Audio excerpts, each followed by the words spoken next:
What a beautiful sound, echoing as it has for over a century, high among the snow-capped mountains of the San Juan National Forest in America's great Southwest.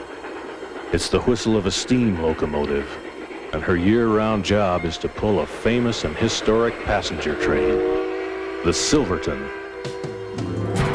This same kind of coal-fired, steam-powered engine opened up the richest corner of Colorado. It was a mining train, working its way through an area now known for the Indian ruins at Mesa Verde National Park, great ski resorts, and pure scenic beauty. We're at the original station in Durango, Colorado. Here, the Silverton train begins its daily trip north into the towering peaks of the Continental Divide. And today we're going to take that trip. A 90-mile adventure-filled ride starting out more than a mile high in Durango and climbing nearly 3,000 feet higher to the old mining town of Silverton.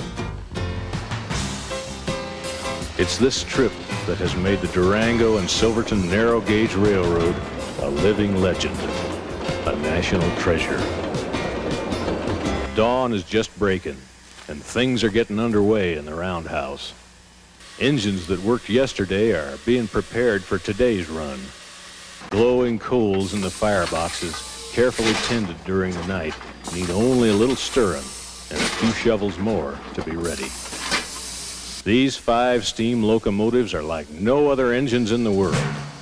The newest one took to the rails in 1925, and though they've steamed hundreds of thousands of miles, they're all in condition to go just as many more.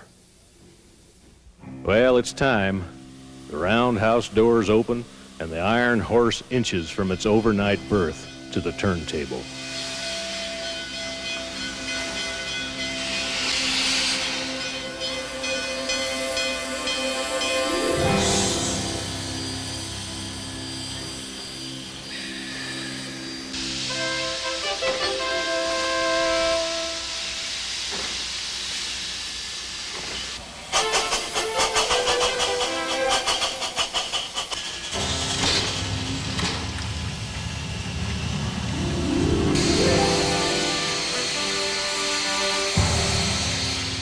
Meanwhile, the crews are busy with the last of their preparations. The tender is heaped with coal. The car men make a routine but careful inspection along the string of golden yellow coaches. And the concession cars are replenished. Inside the century-old depot, the ticket office and waiting room are a-buzzing with anticipation. A warm fire in the bright nickel-plated stove feels good in the crisp mountain air of a Durango morning. And then they hear it. People rush outside with their cameras to get themselves a picture. The locomotive slowly backs toward the cars for coupling. A solid clunk from a leading car is the signal to all on board that the Silverton train stands ready. Some passengers are swapping talk with the engineer and the fireman. Others are hurrying to take their assigned seats. Now the conductor makes a final seat check. A few standby passengers who are waiting for an empty seat or two grab their tickets and climb aboard. The conductor gives the high sign. All aboard! The engineer gives 2 blasts of the whistle. Eases the throttle open, and we're rolling.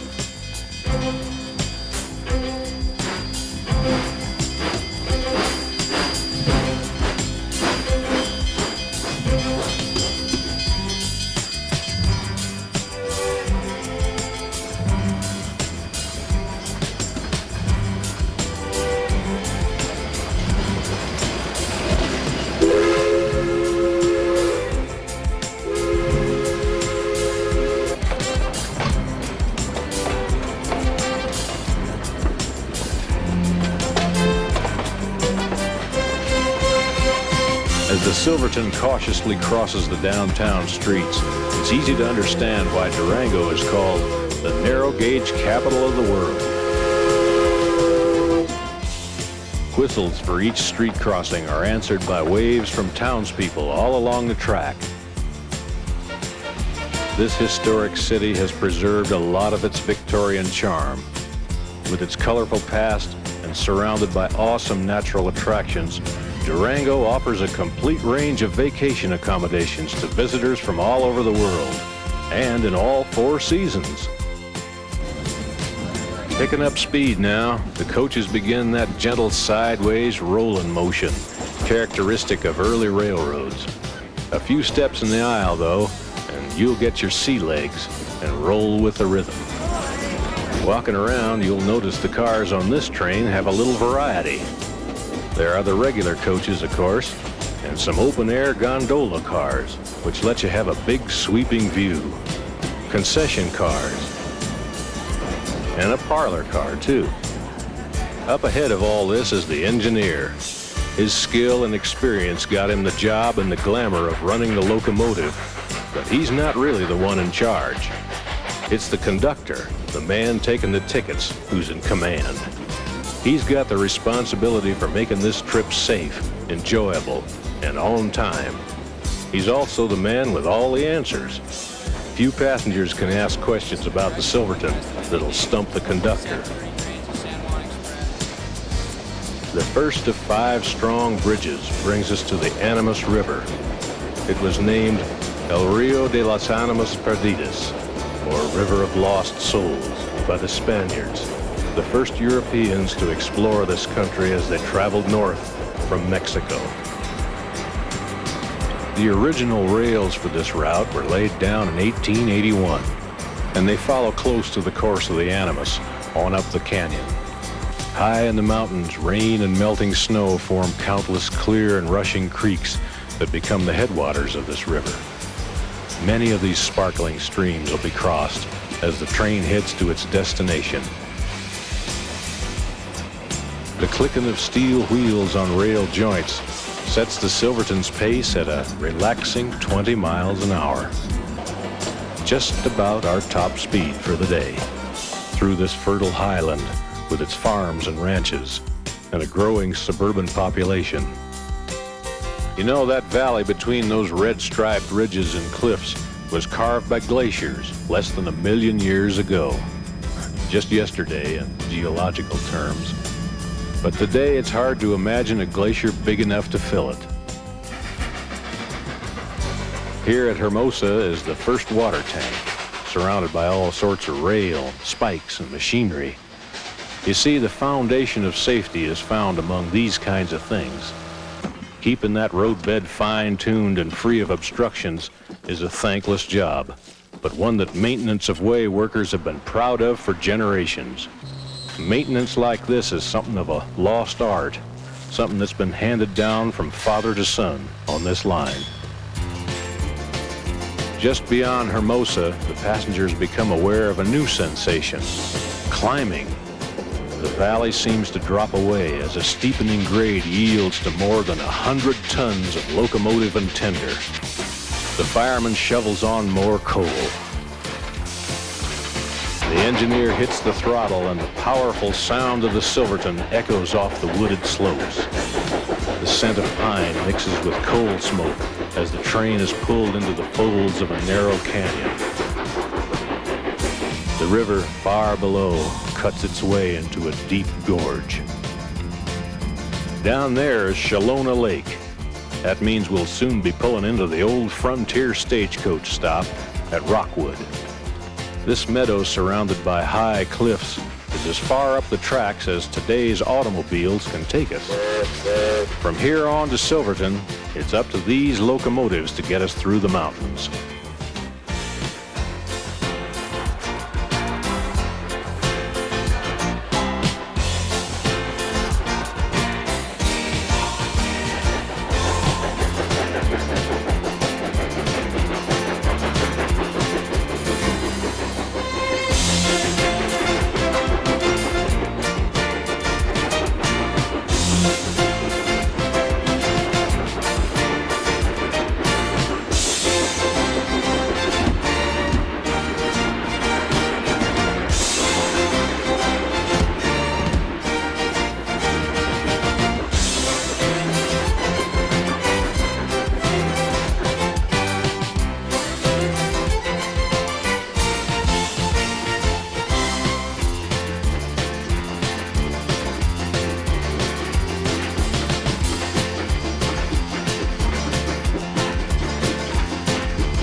Sure, they're old, but you ought to see what they do to keep them running like new. Ever so often, things have to be replaced, but there's no way to get parts for engines this old, so they make them right here.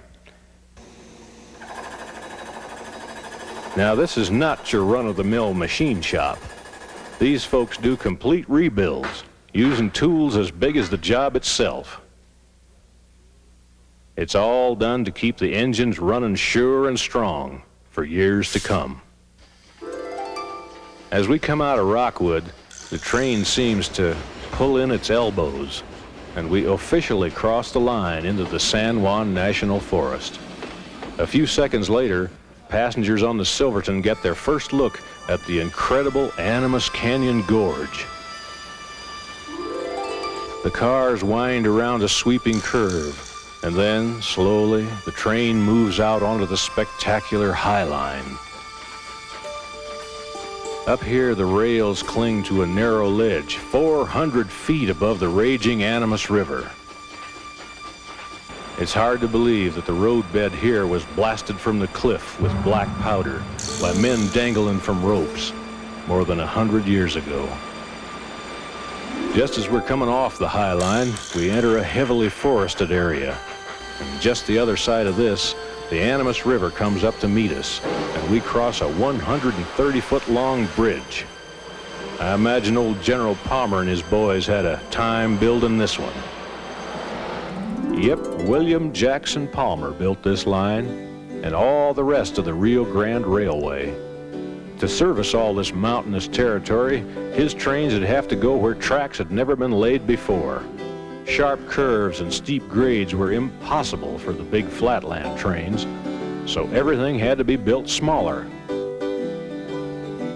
The locomotives were built to run on rails set just 3 feet apart, and that's why we call this a narrow gauge railroad.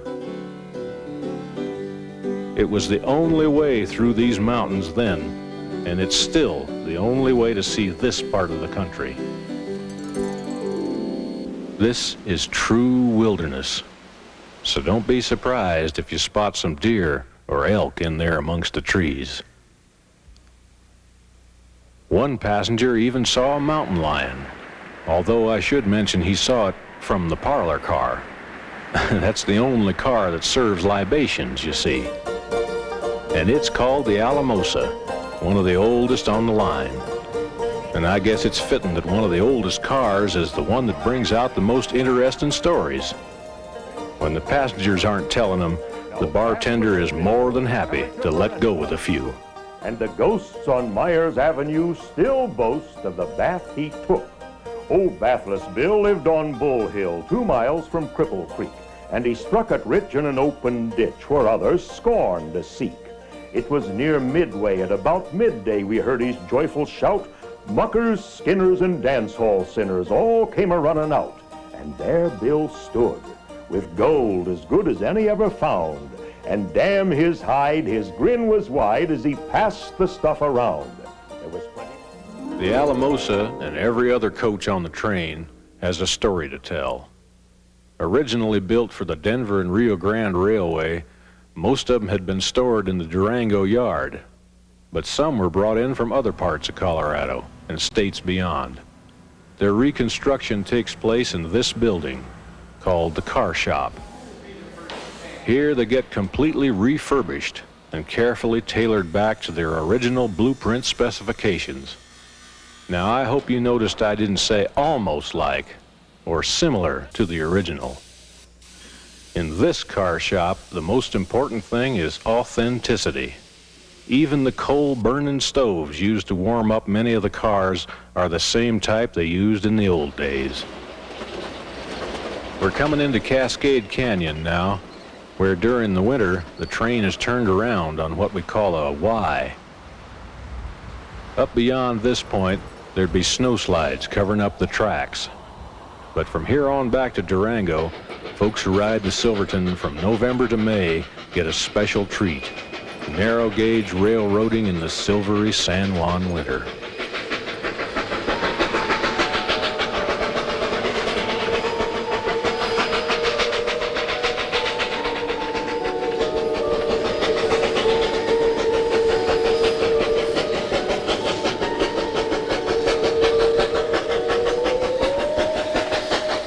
It's summer now, though, and we're pressing on into even more awe-inspiring country.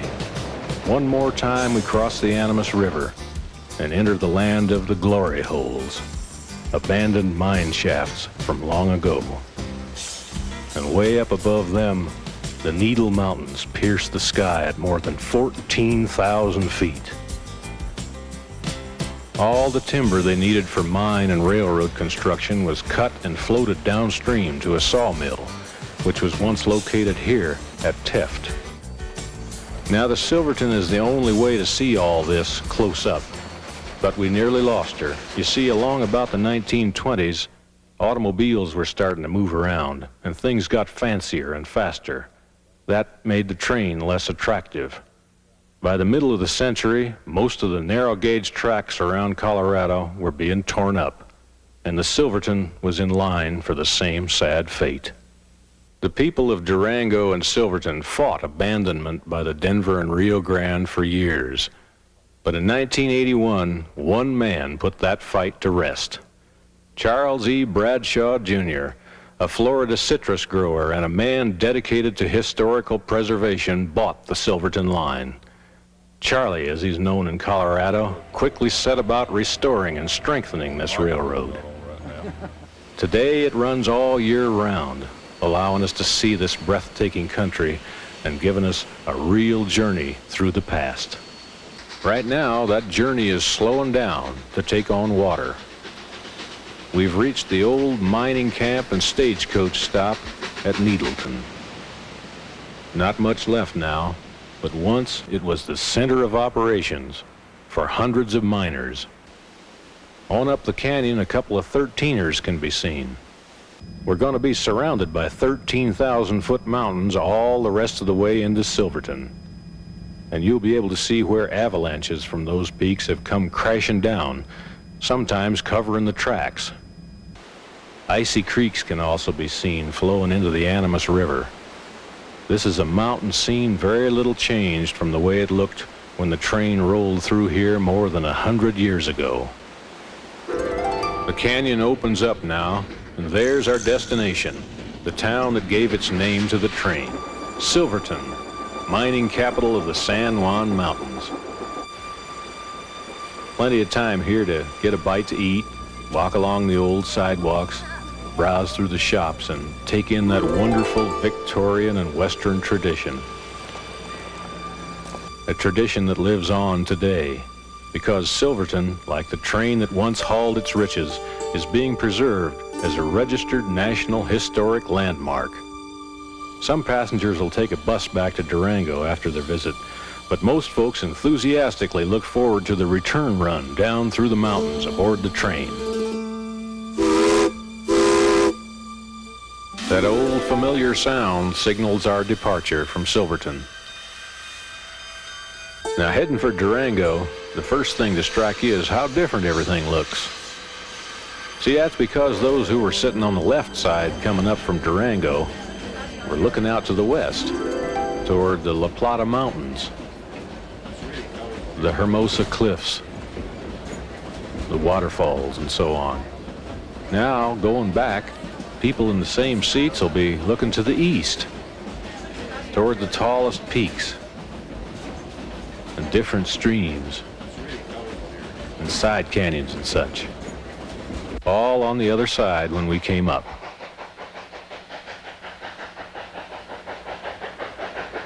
You know, riding this train, it's easy to think you're on another kind of trip, one of another age. And looking out that window, you can imagine you've drifted back 100 years in time. The steam locomotive up ahead, the rhythmic, restful roll of the coach, the clicking of the wheels on narrow gauge tracks, and the unspoiled wilderness outside. All is today just as it was a century ago. And on the Silverton, it'll stay that way every year, all year round. Those glory days you never got a chance to live are still waiting for you on board the Silverton. She was born one morning on a San Juan summer back in 1881. She was a beautiful daughter of the d&rg, and she weighed about 1,000 tons. Well, it's a 45 mile through the Animas Canyon, so they set her on a narrow gauge. She drank a whole lot of water and she ate a lot of coal, and they called her the Silverton. Silverton train, here comes the Silverton up from Durango. Here comes the Silverton, shovel McCall.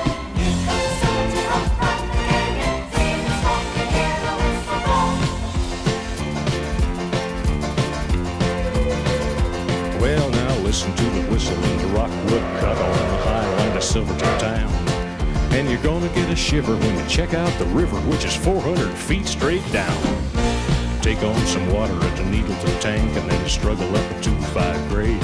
And by the time you get your hide past the snow shed slide, you head right on the Silverton. Silverton train, here comes the Silverton up from Durango. Here comes the Silverton, shovel McCall. Here comes the Silverton up from the canyon. See the smoke and hear the whistle blow.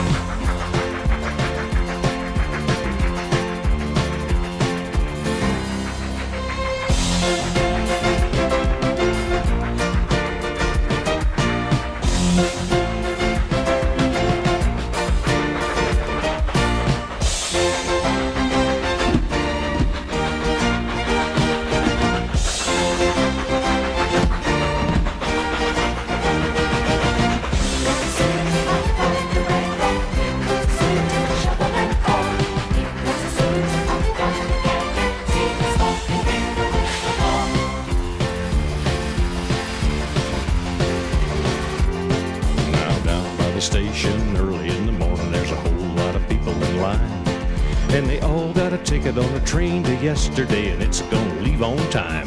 Well, it's a 45 mile up the Animas Canyon, so they run her on the narrow gauge. She takes a whole lot of water and she needs a lot of coal, and they call her the Silverton.